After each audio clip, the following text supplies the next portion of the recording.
ഇതുപോലെ തന്നെ സ്ട്രെസ് ഒരു റീസൺ അല്ലേ ഈ ഹാർട്ട് ഡിസീസസ് വരാനല്ലേ, ഹാർട്ട് അറ്റാക്സ് വരാൻ? അത് നമ്മൾ അറിയാതെ പോകുന്ന ഒരു മേജർ റിസ്ക് ഫാക്ടറാണ് സ്ട്രെസ്, മെന്റൽ സ്ട്രെസ്.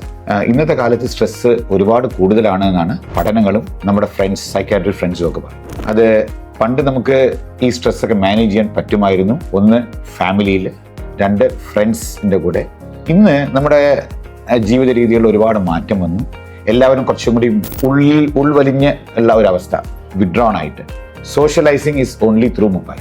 നേരിട്ടുള്ള സംസാരമില്ല. Pressure, peer pressure. നമ്മുടെ കൂടെയുള്ള ഒരാൾ ഇങ്ങനെ ചെയ്യുന്നു, അല്ലെങ്കിൽ ആ ലെവൽ ഓഫ് അച്ചീവ്മെന്റ് എത്താൻ വേണ്ടിയിട്ടുള്ള സ്ട്രെസ്, ഇതെല്ലാം നമ്മളെ ഒരുപാട് എഫക്റ്റ് ചെയ്യും.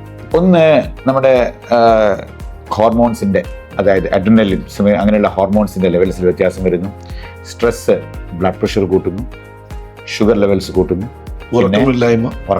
അതായത് നമ്മൾക്കിപ്പോൾ എല്ലാ ഓർഗൻസിനും നമ്മുടെ പ്രകൃതി നോക്കിയാൽ തന്നെ എങ്ങനെയുള്ളത്, ആക്റ്റീവായിട്ടൊരു ഫേസ് ഉണ്ട്, പിന്നെ റെസ്റ്റ് എടുക്കുന്നൊരു ഫേസ് ഉണ്ട്. നമ്മുടെ എല്ലാ സെൽസിനും അതുമാതിരി ഒരു കുറച്ചുകൂടി ആക്ടിവിറ്റി കൂടുതലുള്ള ഫേസും ആക്ടിവിറ്റി കുറഞ്ഞൊരു ഫേസും. എന്നാലേ നമുക്ക് ഒരു നോർമൽ ഒരു ബാലൻസ് കണ്ടെത്താൻ പറ്റും. അതില്ലാതെ വരുമ്പോൾ ഈ ബാലൻസ് പോവുക.